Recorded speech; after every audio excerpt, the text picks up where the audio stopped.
Mark, What's going on, Chris? welcome everybody. This is the Athlete Hackers Podcast. My name is Chris Schrade, and my trusty sidekick is Mark Spellman. Mark Spellman. Hey guys, thanks for joining us. So, probably the best way to introduce this is my particular story and how we started thinking about this. Mark and I have known each other for a while, and I consider Mark he's for certain one of the most experienced people in this area that I've come across, and I would call him from time to time just to help out with my own son in his athletic endeavors. And the latest one was actually two in the past couple months. I think the first was he had a case of the flu, and he ended up getting rhabdo in his legs. And rhabdo is, Mark, you could fill in here, but it's definitely kind of an injury that happens more with sports than anything else. And it's not a good thing.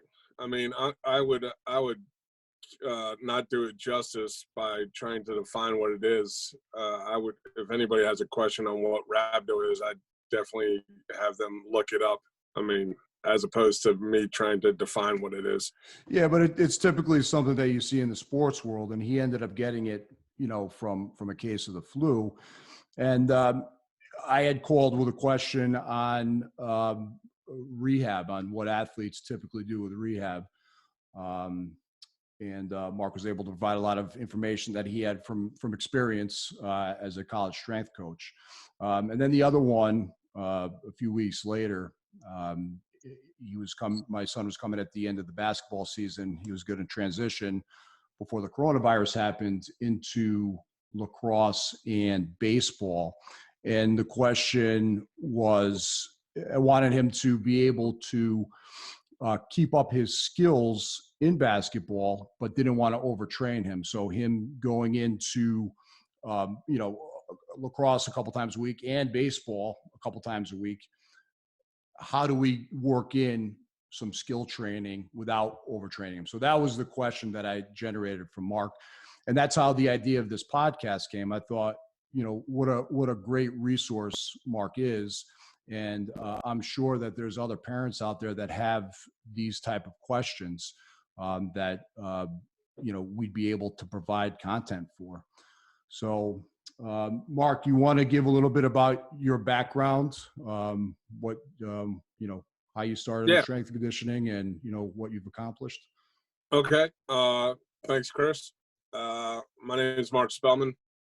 I was a collegiate strength and conditioning coach for 14 years, 2 at Villanova University, where I worked under Jeff Watson as an assistant, 12 years as the director at Fairfield University, where I oversaw 20 Division I athletic programs and over 400 athletes. I have my undergraduate degree in health, fitness, and coaching. I have my graduate degree in human performance. I completed 2 internships in the NFL, one with the Washington Redskins and Dan Riley, the other with Mark Asanovich and the Tampa Bay Buccaneers. I'm married. I have 3 children, and, I've known Chris for a while, as he already stated. And when we got to talking, it was, during this time of uncertainty, what could we put out? What could we provide for people that might be going through some not difficult times, but uncertain times, and how could we help them with their athletic development and personal growth? So when we started talking about that, it's one of those things that I think there's a lot of information out there right now, and we're just two dads, two professionals that are going to do our best to try and help you answer some questions that you might have right now. I came up with a silly little tagline for athlete hackers I haven't shared with you yet. Are you ready? I always love surprises. Open source mental software to make your children better athletes better students, better people. Yeah, I mean, I think, as I've talked with a bunch of coaches in the last couple of weeks, it's why did you get into the profession? What's important to you? And everybody loves to win championships. Everybody loves putting a banner up in the gym, or wearing a championship ring or whatever. But at the end of the day, my biggest rewards are seeing what kind of husband, fathers, wives, mothers that my former athletes have become, and seeing them become productive members of society. I talked with one of my former soccer players last week. She's currently the assistant director of strength and conditioning out at the University of Colorado. And I couldn't be any prouder or happier for her to get into this profession and to see the path that she's blazing right now. So, as you know, in this profession, there aren't a lot of female strength coaches. Mm-hmm. Thankfully, that's changing, Mm-hmm. because all the strength coaches that I've come in contact are phenomenal. Yeah, and I think to your point, I think in general, us as parents, that's why we get our children involved in sports, is for that exact reason, which we'll touch upon. But there's certainly other things that we're trying to accomplish as well. I think participating in high school sports, but also the potential to get a college scholarship is on the minds of a lot of parents. In as part of the progress of helping them to become good people. Yeah, we both train a bunch of youth and high school athletes, and I always, when I would meet with them, I would always meet with them and one of their parents. Hopefully both parents, but it was so that everybody understood why we're doing what we're doing. And I would always ask the person that I was training, "What are your goals?" And I would look mom and dad right in the eye. I don't want to hear your goals. I probably know your goals for your son or daughter. I probably know what they are. But what are their goals? And I would tell the athlete to think as crazy as possible. Like, if you want to play in the Premiership or want to play in the NBA, then that should be what we're talking about. That's your long-term goal. But then let's get more specific. I mean, if you're an 8th grader going into high school, you want to make the freshman team. You want to play. You want to start. Then by like your sophomore, junior year, you want to be on the varsity team. And junior, senior year, you want to start. So, I mean, don't look at it as you're going to go into your freshman year and you're going to be a starter, because that's probably not a reality. Yeah, and I don't think it's ever too early to start talking to kids about their goals. I had this conversation with my son yesterday, because the current situation we're in with most people at home, and certainly the kids at home all day, there's a lot of temptation to do other things. For instance, play Xbox for way too long of a period of time. So, he was kind of getting in that mood. And once they're in that mode and they're playing, it's hard to get them off. And so I looked him right in the eye. I said, what do you want to do? What are your goals? And of course he said, I want to be a professional basketball player. Well, what are you doing to do that? I mean, is playing Xbox helping you at this point? No. I said, all right, well, I don't have a problem you playing Xbox, but you got to start budgeting your time to get yourself to your goal. I go, what else? What other goals do you have? And there was nothing else. I'm like, well, you got to start thinking of other things, because you can't just play Xbox, play basketball. You got to fill your time in with reading and, maybe learning how to code, doing some other things that, if you have, I don't want to start talking to him about his actual chances to make a professional sport. It's probably too early to put that perspective in a 4th grader's mind. And they probably don't understand it at this point anyway. But for him to be able to start knowing that if he does have the chance to do that, he has to have something to fall back on. So there's other things, other goals that he needs to have in order to take his time up and work on it. Yeah. So, I always look at the athletes, and this is how many people play high school athletics. and youth athletics. This is how many people play college.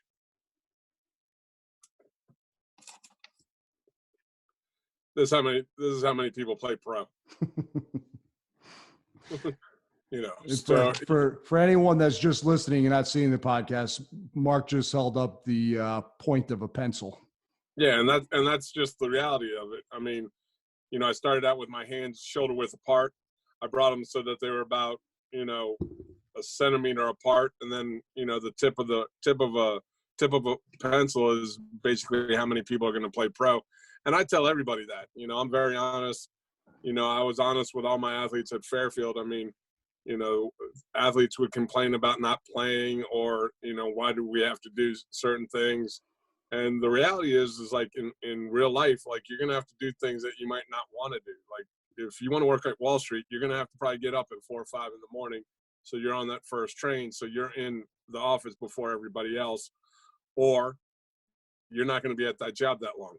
I mean, when I interned with the Tampa Bay Buccaneers, it was a non-paid internship, and there were 200 applications for 3 spots. Wow. So, you know, it's competitive. Yeah. You know, and I was lucky enough to get one of the positions. I'm doing an Instagram Live with the gentleman who was the head strength coach there on Tuesday, Mark Hasanovich. So that's going to be fun. So how do people turn in for that?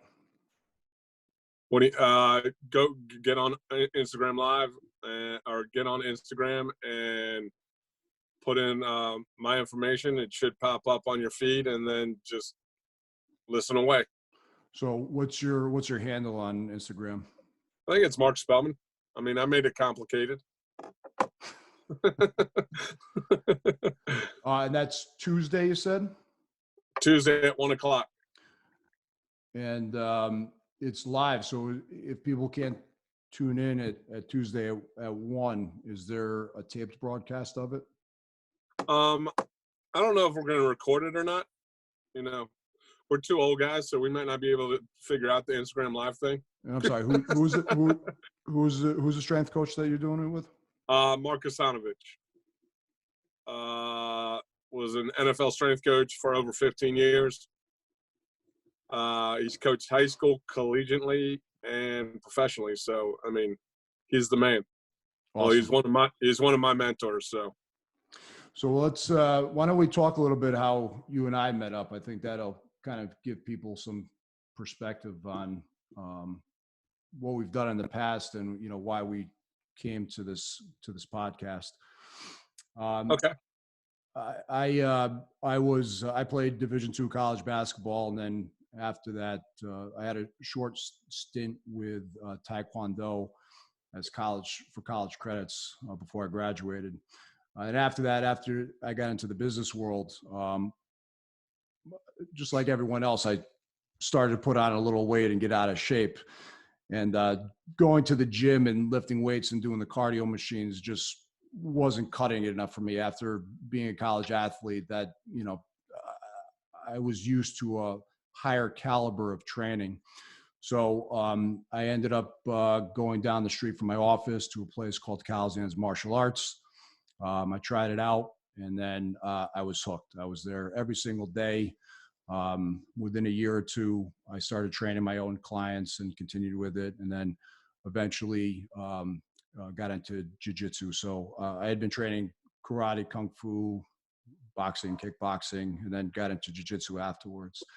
I had one of my best clients was also one of Urine Kelly's best friends. That I think, you know, obviously was probably talking about the workouts that she was doing. And I think Kelly got you either a birthday present or a Christmas present, a couple workouts. Yeah, got me some training sessions with you. Yeah. And then that was it. Then you were hooked. You were hooked after that. Yeah. And we spent quite a few very early mornings together. If it wasn't at my gym, I'd be up at 4 o'clock in the morning, heading over to Fairfield U to train Mark at 5 a.m. before 20 college athletes filtered into his gym at 6 to start their training. Yeah, you want to scare some college athletes. See two large bald guys beating the living hell out of each other for fun. Yeah, and it was fun. It was fun. So, I mean, after that, that was what, 2010, somewhere around there? Yeah, somewhere around there. Yep. 2010, 2011, maybe. And then we created a business together called Optimal Athletic Development, where we combined strength and conditioning, martial arts, and yoga for athletes. Because shout out to Gene. I'll be honest with you. When I first heard the strength and conditioning coach from Fairfield U was coming to work out with me, I was starstruck. I mean, I was. I mean, you're one of a very few people in the country in that type of a position. And, I'm like, I know a lot about martial arts, but what am I actually going to teach this guy? And it was a learning lesson for me. I mean, martial arts is something completely different. And I think you understood that. And it's a testament to your open-mindedness about different training modalities for athletes. And a lot of my focus when I train people, if I were to say, I had a diverse clientele of people, young, old, business professionals, soccer moms, professional collegiate athletes, and I even trained and cornered a few amateur fighters in kickboxing. Nothing out of control, but I had a diverse range of people that I trained. And for Mark to come in and want to try something else as a way to better his understanding of training and athletics, so that he could serve his clientele better. I think that's a major testament to you. Well, I appreciate that. And I think one of the things that a lot of people in my profession get away from, they get stuck in a rut, and they, the people that have a real hard time in my profession are the ones that think that there's only one way to do something. I was talking with the basketball strength coach at the University of Richmond last week, Jay DeMayo. And I always put it this way: the answer is 4. So we all get to the same end point. But is it 2 + 2? Is it the square root of 16, or is it 8 divided by 2? I mean, all gets you to 4, but we all take different paths. But at the same point, we all have an underlying, for the most part, most strength coaches have we all have the same underlying philosophy. We're gonna do the big movements. We're gonna serve the big rocks first, and then we're gonna take care of the other stuff as needed. Because once you start taking care of the little stuff and not focusing on the big things and the more important details, that's where you start getting lost, and you get pretty much stuck in the weeds. Yeah. Getting back to how we met, though, I mean, I was a UFC junkie. I was there UFC 1, watching a guy in pajamas choke everybody out. Sorry about that, Hoist. I know they're not pajamas, and sorry about that, Master. But it's, I looked at it and I was like, I've always wanted to do this. I've always wanted to learn how to defend myself, not only for my own knowledge, but to be able to protect my family if I needed to. So getting back into our training, every Saturday you and I would do jiu-jitsu. And pretty much for 2 years straight, you would kick my ass every Saturday morning. And I looked at you and I was like, you weren't easy to handle. I appreciate that, but the facts were the facts. I mean, we'd roll for 20 minutes, and I'd tap out probably, anywhere from 8 to 10 times, depending how nice you were going to be that day. So I Yeah, looked at you and I was like, that's the and beginning stages, though. yeah, I wanted to get better. Like I was getting frustrated. But that's one of the humbling things of picking up a new skill. And I think when people pick up a new skill, they need to understand that first and foremost, go into it with an open mindset and going to it to become a better version of yourself, and I've been talking a lot about the importance of a mission statement for yourself, whether it be personally or professionally. Mine kind of ties into both, but you know, if you're not using this time wisely to become better at something or become a better version of yourself, then you're really missing this as an opportunity. But getting back, we would train every Saturday, and it got into more jiu-jitsu than any other martial art.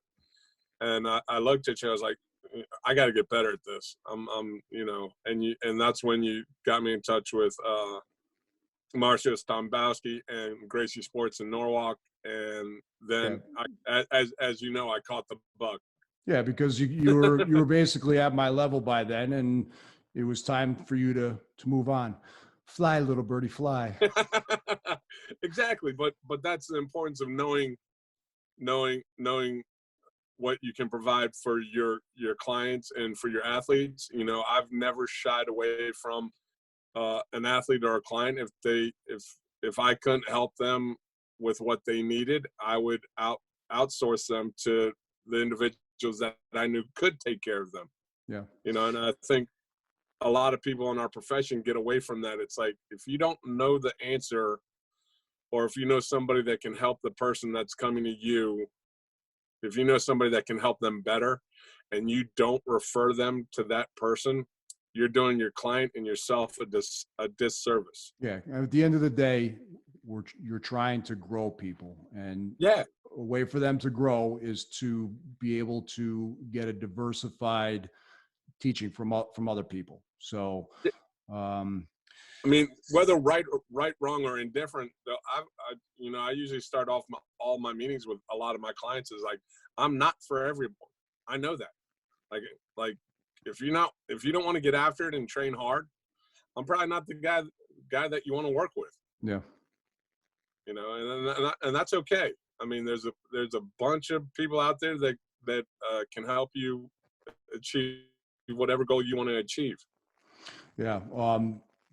Martial arts for me, it was a huge, it was significant part of my life, because coming out of college basketball and doing the strength and conditioning techniques that I had known up to that point, it did a lot of damage on my body. And martial arts. Yeah, I did have a back injury, along with many others. But it helped me to understand the human body at a deeper level, and that's where a lot of my focus came when I was training my clientele. It was getting them to understand the human body, how it works, how you need to take care of it, how you need to heal it, and especially for athletes, and I think that this podcast, between you and I having conversations like we just did, bringing on different experts from different fields to provide perspective from third parties on different things, and then maybe even just having conversations with other parents, we're going to be able to provide a lot of content for parents and for athletes out there to better themselves and better their kids. We're going to try to keep it as clean as we can, but sometimes both of our mouths can run away from us. Did I drop bombs? No, we've been completely clean. We this one was clean, but I can change that. No, well, I have a feeling it might change once in a while, depending on the topic. But that being the case, we'll make sure that we warn people. But I think we want this to be able to be digested by the kids as well as the parents going forward. So why don't we wrap it up there, Mark? You got anything else for everybody? No, I think, when you first brought this opportunity to me, I was like, I had just done a podcast with one of my former football players, Owen Salvestrini, and the Lion Breast movement. And, I'd never thought about doing a podcast, but after doing it, I was like, yeah, I could do that. That'd be something fun. And then you came to me with this opportunity. So obviously there's a reason, when God taps you on your shoulder, sometimes it's a good thing to turn around and go, okay, obviously this is something that you want me to do. So I'll do it. Awesome. I think, like you said, we're going to cover a broad range of topics. For sure. And at the end of the day, we're here to provide a service for the people that are going to listen.